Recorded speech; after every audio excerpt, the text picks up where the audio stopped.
Matthew chapter 5. The Sermon on the Mount. One day as he saw the crowds gathering, Jesus went up on the mountainside and sat down. His disciples gathered around him, and he began to teach them.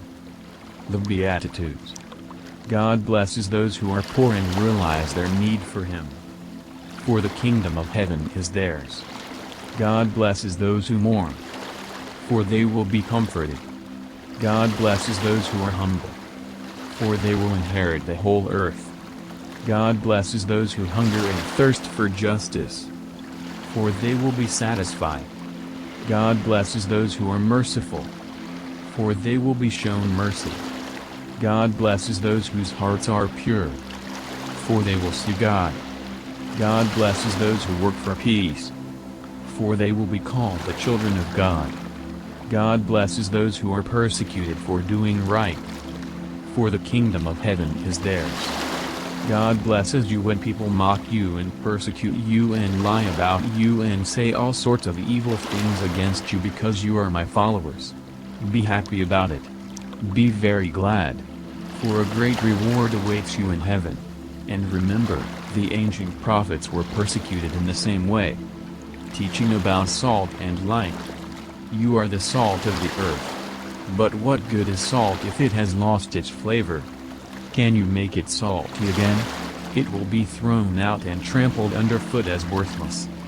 You are the light of the world, like a city on a hilltop that cannot be hidden.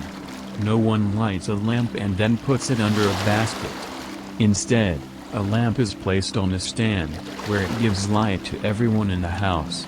In the same way, let your good deeds shine out for all to see, so that everyone will praise your heavenly Father.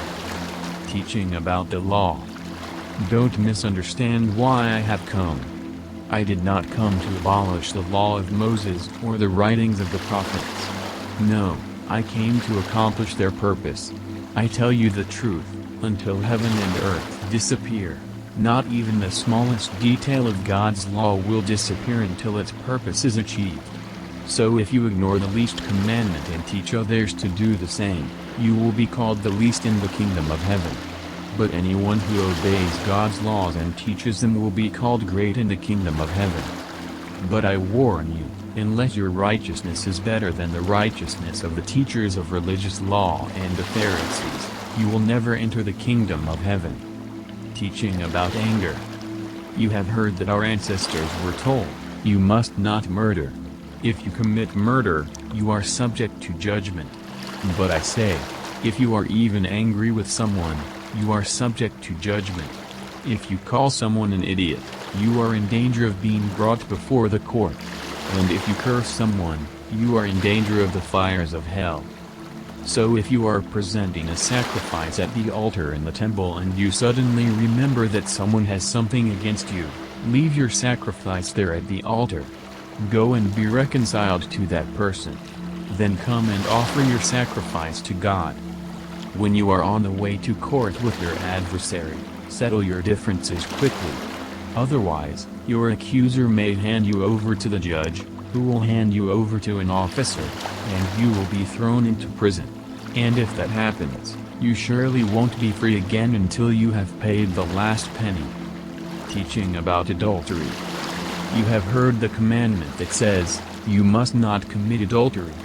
But I say, anyone who even looks at a woman with lust has already committed adultery with her in his heart.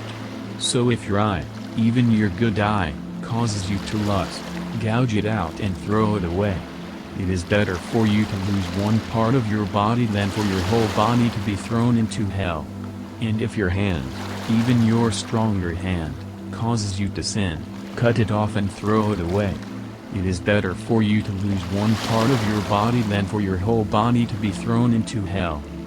Teaching about divorce. You have heard the law that says, a man can divorce his wife by merely giving her a written notice of divorce. But I say that a man who divorces his wife, unless she has been unfaithful, causes her to commit adultery. And anyone who marries a divorced woman also commits adultery. Teaching about vows. You have also heard that our ancestors were told, "You must not break your vows, you must carry out the vows you make to the Lord." But I say, do not make any vows. Do not say, by heaven, because heaven is God's throne. And do not say, by the earth, because the earth is his footstool. And do not say, by Jerusalem, for Jerusalem is the city of the great king. Do not even say, by my head, for you can't turn one hair white or black. Just say a simple, yes, I will, or no, I won't. Anything beyond this is from the evil one. Teaching about revenge. You have heard the law that says the punishment must match the injury, an eye for an eye, and a tooth for a tooth. But I say, do not resist an evil person. If someone slaps you in the right cheek, offer the other cheek also. If you are sued in court and your shirt is taken from you, give your coat, too.